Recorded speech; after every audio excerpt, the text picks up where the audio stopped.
ಏ ಕಾವ್ಯ ಇದ್ರ ಮೇಲೂ ಸರೋಗಿಲ್ಲ ಅಂದರೆ ಇನ್ನೇನು ಮಾಡೋಕ್ಕಾಗಲ್ಲ. ಈ ಬಿಗ್ ಬಾಸ್ ಇರೋದೇ ಅದು ವ್ಯಕ್ತಿತ್ವನ ಚೆಕ್ ಮಾಡೋದಕ್ಕೆ. ಇವ್ರು ಬಂದು ನಿಮ್ಮ ತಲೆ ಕೆಡಿಸ್ತಾ ಇರ್ತಾರೆ. ನೀವು ಅದ್ಯಾವುದು ಕೆಡ್ದೀರ ನಿಮ್ಮತನನ ನೀವು ನಡ್ಸ್ಕೊಂಡು ಹೋಗೋದೇ ಅದೇ ಬಿಗ್ ಬಾಸು. ಒಬ್ಬರು ಬಂದು ಅವ್ರು ಇವ್ರ ಬಗ್ಗೆ ಹೇಳಿದ ತಕ್ಷಣ ನಮಗೆ ಗೊತ್ತಿರಲ್ವ ಅವನೆಂಥವನು ಅಂದ್ಬಿಟ್ಟು. ಇವಾಗ ಗಿಲ್ಲಿ ಎಲ್ರಿಗಿಂತ ಚೆನ್ನಾಗಿ ಕಾವ್ಯಕ್ಕೆ ಗೊತ್ತು. ಗಿಲ್ಲಿನ ಹತ್ರದಿಂದ ನೋಡಿರೋದೇ ಆ ಮನೆಯಲ್ಲಿ ಕಾವ್ಯ. ಇವನು ಯಾರೋ ಈ ಧನುಷ್ ಹೇಳಿದ ತಕ್ಷಣ ಅವಳು ಅದು ಹೆಂಗೆ ಅವನ್ನ ದೂರ ಮಾಡ್ತಾಳೆ. ತಿರುಗಿ ಇವಾಗ ಒಂದಾದ್ರು ಅವರಿಬ್ಬರು. ಇವನು ಧನುಷ್ಗೆ ಇನ್ನೂ ಸಮಾಧಾನ ಆಗಿಲ್ಲ. ಈಗ ಅವರಿಬ್ಬರು ಒಂದಾಗಿರೋದು ನೋಡಿ ಆ ಧನುಷ್ಗೆ ಸಹಿಸೋಕ್ಕೆ ಆಗ್ತಾಯಿಲ್ಲ ಅವನ ಕೈಯಲ್ಲಿ. ಯಾಕಂದರೆ ಗಿಲ್ಲಿ ಜಾಗನ ಅವನು ತೊಗೊಂಡು ಗಿಲ್ಲಿ ಹೆಂಗೆ ಆಡ್ತಾನೋ ಆ ರೀತಿ ಆಡೋಕ್ಕೆ ಅವ್ನು ನೋಡ್ದ. ಇವಾಗ ನಿನ್ನೆ ಒಬ್ಬೊಬ್ಬರನ್ನೇ ಸೇವ್ ಮಾಡ್ಕೊಂಬಂದ ಬಿಗ್ ಬಾಸು. ರಕ್ಷಿತಾ ಬಂದಿದ್ದು ನೋಡಿ ಖುಷಿ ಪಟ್ಕೊಂಡು ಓಡೋದ ಅವಳ ಹತ್ರ. ಗಿಲ್ಲಿ ಬಂದಿದ್ದ ತಕ್ಷಣ ಅವನ ಕೈಲಿ ಸಹಿಸೋಕ್ಕಾಗಿಲ್ಲ, ಹಂಗೇ ದುರ್ಗುಟ್ಕೊಂಡು ನೋಡ್ಕೊಂಡು ಕೂತವನೆ.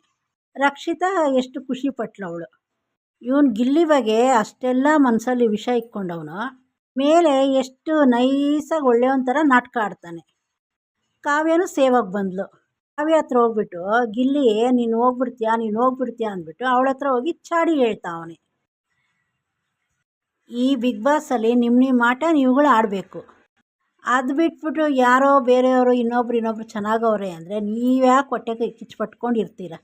ನೀವ್ಯಾಕೆ ಅವರಿಂದ ದೂರ ಮಾಡೋಕ್ಕೆ ಹೋಗ್ತೀರಾ? ಇದರಿಂದ ನಿಮ್ಮ ನಿಜವಾದ ವ್ಯಕ್ತಿತ್ವ ಏನು ಅಂತ ಗೊತ್ತಾಗತ್ತೆ.